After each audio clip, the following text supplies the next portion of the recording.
Welcome to exam कोटी। तो आज का जो हमारा टॉपिक ऑफ डिस्कशन है वो है allies turn rivals, the Trump Musk fall out. मतलब जो एक दूसरे के सहयोगी हुआ करते थे अब वो क्या बन गए, दुश्मन बन गए। किसकी किसकी हम लोग बात कर रहे हैं, ट्रम्प और मस्क की जो फॉल आउट, मतलब जो इनका रिश्ता बहुत अच्छा हुआ करता था किसी समय पे, अभी जो इनका रिश्ता इतना खराब मोड़ पे पहुंच गया, तो उसके बारे में हम लोग बात करेंगे। हम बात करेंगे इनके बिजनेस, पॉलिटिक्स और इनका जो पावर, इन्फ्लुएंस है, प्रभाव है समाज पे, कैसे इन लोगों में मतलब आपस में झगड़ा हो गया या राहें इनकी अलग हो गई। फोकस करेंगे collaboration, conflict and ultimate separation, मतलब पहले कैसे ये साथ में आए, कैसे इनमें विवाद हुआ और फिर कैसे ये एक दूसरे से दूर हो गए। तो आइए चलिए हम लोग जानते हैं ये सारी चीज़ों को विस्तार से। इंट्रोडक्शन पहले देख लेते हैं इनका basic.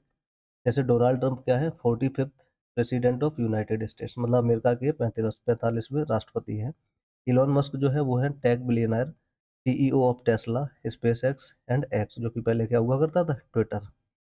There path crossed around innovation, economy and policy, मतलब जो ये दोनों साथ में आए वो बेसिकली किसकी वजह से आए, ये दोनों चाहते थे कि इनोवेशन हो, अर्थव्यवस्था बढ़े और पॉलिसी अच्छी हो। Relationship shaped by mutual interest but stand by ideology, तो मतलब जो इनका रिश्ता था वो म्यूचुअल इंटरेस्ट की वजह से हुआ, बट जो दिक्कतें आई वो इनकी आइडियोलॉजी की वजह से आ गई। दोनों की सोच अलग थी, लेकिन दोनों के जो इंटरेस्ट थे वो लगभग मिलते जुलते थे। तो पहले देखते हैं ये लोग साथ में क्यों आए थे, अर्ली अलाइनमेंट, उसके बारे में बात करेंगे। तो Trump admired Musk success in business and technology, मतलब पहले जो ट्रम्प थे उन्होंने मस्क की जो सक्सेस हुई बिजनेस में और टेक्नोलॉजी में उसको इन्होंने प्रशंसा की। Musk so opportunity in Trump's pro business stance, मतलब जो इनका नजरिया था ट्रम्प का कि बिजनेस से लेके कि ये बिजनेस के बारे में ज़्यादा सोचते हैं, बिजनेस को बढ़ावा देते हैं, तो इसलिए मस्क को, इलॉन मस्क को मतलब एक अवसर देखा उनकी नज़रिए में। Initial cooperation during Trump's presidency 2016 से 2017 के बीच में, मतलब शुरुआत में एक दूसरे ने क्या किया, साथ दिया, क्योंकि ये दोनों ही चाहते थे कि इनोवेशन हो, अर्थव्यवस्था बढ़े और टेक्नोलॉजी वगैरह अच्छी हो अमेरिका में। शेयर्ड थीम्स, दोनों का मन था कि दोनों चाहते थे कि जॉब बढ़े, अमेरिका में इनोवेशन आए, डीरेगुलेशन हो, मतलब जैसा पहला हो रहा था उससे क्या हो, कुछ अच्छा यहाँ पे आउटपुट निकले। Musk on adverse Musk on Trump's advisory councils, इसमें देखते हैं फिर जब इनका दोनों का बात अच्छी हुई, अच्छा मतलब तालमेल बना, तो मस्क ने क्या किया, ट्रम्प की बिजनेस एडवाइजरी काउंसिल को ज्वाइन किया, मतलब इनके शासनकाल में। रोल क्या मिला, advise on technology, infrastructure and jobs, मतलब जॉब्स, टेक्नोलॉजी और जो इंफ्रास्ट्रक्चर है देश का, उस पर इन्हें एडवाइस करने को, कैसे मतलब आगे बढ़ाना है, कैसे इम्प्रूव करना है, ये सारी चीज़ें। Musk sought to influence environmental and energy policy, मतलब जो मस्क हैं, इलोन मस्क, वो चाहते थे कि सिंपल सा पर्यावरण को भी देखना है और पॉलिसी, एनर्जी पॉलिसीज को भी देखना है। Symbol of collaboration between silicon valley and Washington, मतलब सिंपल सा एक तरीके से कोलेबोरेशन हो रहा था, सिलिकॉन वैली मतलब जो टेक क्षेत्र है वो, और वाशिंगटन मतलब जो ट्रम्प का प्रशासन है, मतलब एक तरीके से जो इलोन मस्क है वो बहुत बड़े बिजनेसमैन है टैक्स आईटी सेक्टर के, और ट्रम्प जो है वो भी क्या थे, यूएस के प्रेसिडेंट है, तो मतलब सिंपल सा इन दोनों में, वाशिंगटन और सिलिकॉन वैली में क्या हुआ, कॉपरेशन देखा, क्योंकि दोनों ने क्या सोचा कि देश की प्रगति हो, मतलब डेवलपमेंट हो। कॉमन ग्राउंड सिंपल सा क्या था इनका, क्या फोकस था इनका, अमेरिका में मैन्युफैक्चरिंग बढ़े, रिन्यूएबल एनर्जी बढ़े और इंफ्रास्ट्रक्चर डेवलपमेंट हो, मतलब इन सबका मतलब देश में विकास हो उनका, अमेरिका के अंदर मैन्युफैक्चरिंग भी बढ़े, रिन्यूएबल एनर्जी पे ध्यान दिया जाए। Both projected themselves as disruptors in their respected fields, मतलब सिंपल सा दोनों ने अपने आप को ऐसे प्रोजेक्ट किया कि दोनों ही क्या है, बहुत बड़े महारथी है अपनी फील्ड में। लेकिन फिर क्या हुआ, फिर इनका एक सिंपल सिम्टम मतलब साइन दिखा कैंसर का, मतलब फिर इनमें विवाद होना स्टार्ट हुए। तब जब Trump's withdrawal from Paris climate accord, मतलब पेरिस में क्लाइमेट अकॉर्ड की जो ऑर्गेनाइजेशन थी, वहां से क्या हुआ, 2017 में ट्रम्प ने विथड्रॉ कर लिया अपना, मतलब उससे बाहर निकल गए वो, मतलब सिंपल सा क्या चाहती है कि विकास हो ये ऑर्गेनाइजेशन, बट क्या हो, सस्टेनेबल मैनर में, मतलब कि भविष्य के लिए भी दिक्कत ना हो और कोई इससे साइड इफेक्ट भी ना हो सोसाइटी में। मस्क, जब ट्रम्प ने बाहर ये निकल गए तो इस ऑर्गेनाइजेशन थे, तो मस्क स्ट्रांगली डिसएग्रीड, तो मस्क ने, एलन मस्क ने क्या किया, स्ट्रांगली डिसएग्री किया इस बात को, साइटिंग सस्टेनेबिलिटी कंसर्न्स, मतलब उन्होंने कहा कि अगर ट्रम्प जो है वो प्रेसिडेंट ऑफ द अमेरिका है और ये अगर ऐसे सस्टेनेबल डेवलपमेंट की जो बात करती हैं ऐसी ऑर्गेनाइजेशन से अगर बाहर निकलते हैं तो ये क्या है, बहुत गलत बात है, और इसलिए उन्होंने क्या किया, बहुत ही स्ट्रांगली उससे असहमत जताई, क्योंकि उन्हें भी क्या करना चाहिए, क्लाइमेट अकॉर्ड वाली जो ऑर्गेनाइजेशन थी उससे उनके हिसाब से से कनेक्ट रहना चाहिए था, ताकि विकास भी हो और जो मतलब देश का विकास ऐसी तरह से हो कि सस्टेनेबिलिटी भी मेंटेन रहे, मतलब अभी भी विकास हो और बाद में आने वाली पीढ़ी के लिए भी क्या हो, चीज़ें बची रहे और इन्वायरमेंट वगैरह, क्लाइमेट वगैरह भी क्या हो, नुकसान ना पहुंचे। Must publicly resign from the advisory council. तो इस बात की वजह से कि ट्रंप ने पेरिस क्लाइमेट अकॉर्ड से 2017 में जब अपना हाथ वापस खींचा, मतलब वहां से इन्होंने हट गए, पीछे हट गए, तो फिर मस्क ने भी क्या कर दिया, जो इनकी एडवाइजरी काउंसिल में ये मतलब एडवाइजर के तौर पे काम करते थे, तो उन्होंने पब्लिकली फिर रिजाइन कर दिया। और यही से क्या हुआ, इनकी जो पार्टनरशिप है वहाँ पे कन्फ्लिक्ट आ गया, रेप्ट आ गई, क्योंकि वैल्यूज वर्सेस पॉलिटिकल स्ट्रेटजी की लड़ाई होगी। क्योंकि जो इलन मस्क थे वो वैल्यूज पे अटक अटक थे, क्योंकि वो ऐसे डेवलपमेंट चाहते हैं ताकि सोसाइटी को भी दिक्कत ना हो और मतलब जो क्लाइमेट वगैरह सही से रहे और आने वाली फ्यूचर के लिए भी कोई प्रॉब्लम ना हो। बट ट्रम्प जो है वो क्या चाहते थे कि अपना केवल राजनीतिक फायदा देख रहे हो शॉर्ट टर्म, तो इससे क्या होगा, उन्होंने क्लाइमेट वगैरह के बारे में इतना ध्यान नहीं दिया और वहां से क्या कर लिया, हाथ पीछे हटा लिया। फिर आगे ऐसे ही धीमे धीमे इनमें क्या होता गया कि इनके बीच की दूरियां बढ़ती गई। Musk criticised Trump's environmental policies, क्योंकि फिर इन्होंने अपना उस क्लाइमेट अकॉर्ड से जब ये बाहर निकल गए ट्रम्प, तो मस्क ने उन पे मतलब क्रिटिसाइज किया, उसको क्या बताया, गलत बताया कि मतलब ऐसा डेवलपमेंट नहीं होना चाहिए जहाँ पे सस्टेनेबिलिटी ना हो। Trump dismissed Musk climate concern, और ट्रंप ने भी क्या किया, जवाब में मस्क की इस बातों को डिसमिस कर दिया, मतलब कोई तवज्जो नहीं दी। और डिफरिंग विजन्स, फिर यहाँ से क्या हो गया, दोनों की मतलब जो सोच थी वो थोड़ा अलग थी। अगर देखें तो मस्क चाहते हैं कि फ्यूचर फोकस्ड हो, मतलब आने वाली पीढ़ियों के लिए भी देखें और आगे ऐसे विकास हो कि सोसाइटी में कोई प्रॉब्लम ना हो, ग्रीन हो, मतलब सिंपल सा पर्यावरण को ध्यान में रखते हुए विकास हो, ग्लोबलिस्ट हो, मतलब पूरे विश्व को एक साथ देखें, लेके चलना चाहिए। तो ट्रम्प की सोच क्या थी, केवल अपना राष्ट्रवाद देखना था, मतलब सिंपल सा अपनी पार्टी को फायदा हो अभी शॉर्ट टर्म में। फॉसिल फ्यूल ओरिएंटेड थी, इनको केवल क्या चाहिए था कि रिन्यूएबल एनर्जी पे ये लोग ज़्यादा नहीं सोच रहे थे ट्रम्प, ये केवल क्या थे, फॉसिल फ्यूल्स ओरिएंटेड थे। और शॉर्ट टर्म ग्रोथ, ये सिंपल सा अपने शासनकाल के टाइम पे लोगों को खुश करने के लिए केवल देखना चाहते थे विकास, बाकी इन्हें देश मतलब क्लाइमेट वगैरह से कोई लेना देना नहीं था। Musk public stance on Trump, तो जो मतलब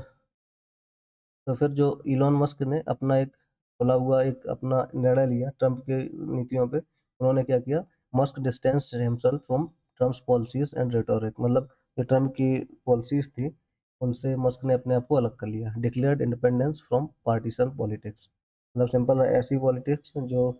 मतलब सिंपल सा फ्यूचर के बारे में ना सोचती हो, ऐसे के लिए ऐसे इस तरह की पॉलिटिक्स से उन्होंने अपने आप को आज़ाद कर दिया, मतलब उनसे अलग हो गए। On Twitter Musk subtly criticize Trump's leadership style, और उन्होंने फिर ट्रम्प की लीडरशिप जो स्टाइल थी उसके लिए भी मतलब क्रिटिसाइज किया उनको, मतलब गलत बताया कि ऐसी लीडरशिप नहीं रखनी चाहिए जिसमें फ्यूचर के लिए कोई विजन ही ना हो। इमरजेंस ऑफ आइडियोलॉजिकल कन्फ्लिक्ट, तो यहाँ से क्या हुआ, फिर विचारधारा की बात आ गई, विचारधारा में मतभेद हुआ और फिर मतलब ये दोनों की राहें जो है वो अलग होती चली गई। री इमरजेंस ड्यूरिंग ट्विटर एक्विजिशन, फिर उसके बाद क्या हुआ, धीमे धीमे फिर से दोबारा से मतलब ये पहले विवाद हुआ जब पेरिस क्लाइमेट वाला इन्होंने बाहर निकले ट्रम्प, फिर उसके बाद दोबारा से ट्विटर के टाइम पे भी क्या हुआ, इन दोनों में मतलब फिर से प्रॉब्लम्स आई। जैसे 2022 में Musk purchase Twitter now x, फिर ट्विटर को जब खरीदा मस्क ने, जिसको अभी क्या है, एक्स के नाम से बोला जाता है, Trump's truth social versus Musk x platform, मतलब फिर यहाँ पे दोनों के झगड़े हुए किस पे, जो ट्रम्प का ट्रुथ सोशल था और बस मस्क का एक्स प्लेटफॉर्म था, इनको लेके, इनके दोनों के बेनिफिट्स को लेके। Musk reinstated Trump's banned Twitter account, but Trump refuse to return keeping rivalry alive, मतलब सिंपल सा जो ट्रम्प से जो उन्होंने बोला कि ठीक है मतलब ट्विटर को चलाएंगे बैंड अकाउंट को, बट जो ट्रम्प थे वो हमेशा क्या करते रहे कि हम ट्विटर को मतलब नहीं चलाएंगे, और उन्होंने रिटर्न करने के लिए मना किया। और इस वजह से जो पहले राइवलरी हुई थी वो फिर से क्या है, दोबारा से मतलब जब ये शासनकाल में आए ट्रम्प दोबारा से, तो फिर से ये मतलब वैसी अलाइव रही, मतलब कोई भी इनकी जो सिचुएशन थी इन दोनों के कोऑपरेशन की, वो क्या हुआ, एक बार जो टर्निंग पॉइंट आया अकॉर्ड के टाइम पे, पेरिस अकॉर्ड के टाइम पे, तब से फिर दोबारा के जो शासनकाल आया ट्रम्प का, तो भी मतलब वो कंटिन्यूड रहा। क्लैश ऑफ ईगोस, तो बेसिकली यहाँ पे क्या हो गया, दोनों के ईगो में क्लैश हो गया। Both position as anti establishment outsiders, मतलब सिंपल सा ये दोनों ही क्या करते हैं, अपने आप को ही ऊपर समझते हैं और सामने वाले की मतलब जो भी पॉलिसीज है उनको ज़्यादा महत्व नहीं दिया। Competition for public influence and cultural dominance, लोग मतलब सिंपल सा अपना जो प्रभाव था पब्लिक में, उसके लिए दोनों में क्या हुआ, कंपटीशन हुआ, मतलब दोनों अपने आप को ऊपर साबित करना चाहे लोगों के साथ सामने। कॉन्ट्राडिक्टरी अप्रोचेज क्या हुई, ट्रम्प जो है वो पॉलिटिकली मतलब अपना पॉपुलैरिटी चाहते थे कि लोगों में सिंपल शॉर्ट टाइम, उन्हें लॉन्ग टर्म और शॉर्ट टर्म से कोई मतलब नहीं था, उन्हें सिंपल क्या था कि लोगों को विकास होते हुए दिखे, बाद में अगर फ्यूचर में क्या हो रहा है उन्हें कोई लेना देना नहीं। जबकि मस्क क्या थे, टेक्नोलॉजिकल डिस्ट्रप्शन वाले लोग हैं, मतलब ये टेक्नोलॉजी है, आईटी सेक्टर है, इन्हें पॉलिटिक्स से कोई लेना देना नहीं था। टेक्नोलॉजिकल डेवलपमेंट चाहते थे बट कैसा, सस्टेनेबल मैनर में। एडमायरेशन टर्न इनटू राइवलरी, मतलब जो एक दूसरे के यहाँ पे तारीफ करते थे स्टार्टिंग में जब ये दोनों साथ में आए थे, बट अभी धीमे धीमे क्या हो गए, एक दूसरे के राइवल हो गए। लीगेसी ऑफ द पार्टनरशिप, दोनों की लीगेसी क्या थी, short lived cooperation, long lasting consequences, मतलब ये शॉर्ट टर्म के लिए साथ में थे लेकिन अभी जो इनकी राइवलरी होगी वो क्या होगी, लॉन्ग लास्टिंग होगी। Showed how business leaders can shape policies, और यहाँ से ये भी देखने को मिलता है कि बिजनेस लीडर्स कैसे पॉलिसी को चेंज कर सकते हैं, क्योंकि जो विजन था उनका, इलोन मस्क का, वो क्या था, उनकी एडवाइजरी काउंसिल में बहुत अच्छा था, क्योंकि वो टेक फील्ड में इकोनॉमी बढ़ाना चाहते थे, डेवलपमेंट चाहते थे, but taking the view in future. Exposed fragility of alliances build on convenience not ideology,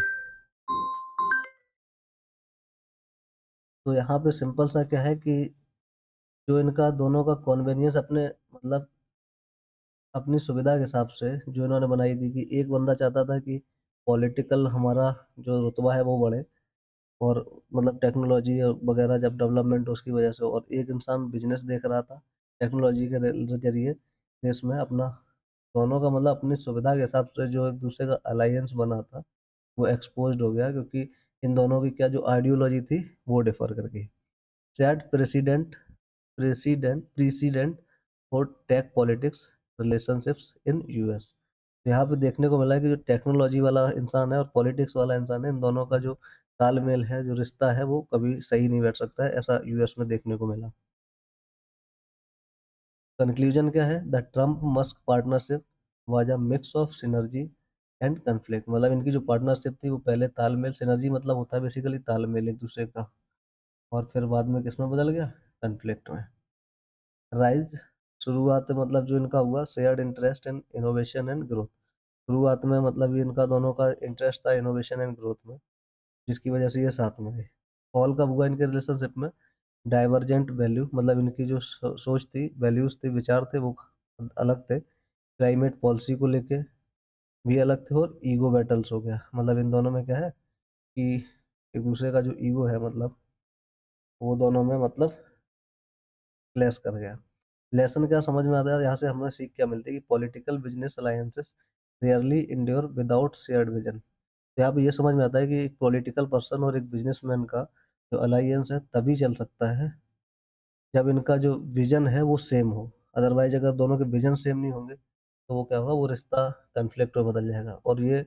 किसी भी तरह के पार्टनरशिप हो, जब तक उनका फ्यूचर विजन सेम नहीं होगा तब तक क्या होगा, वो रिलेशनशिप जो होगा, जो अलायंस होगा, वो कभी चल ही नहीं पाएगा।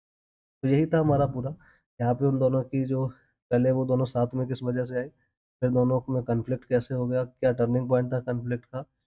और कैसे मतलब हम लोग देखते हैं यहाँ पे, और उनका क्या फ्यूचर प्लानिंग थी, दोनों की क्या आइडियोलॉजी थी, तो वो सारा हमने देखा। और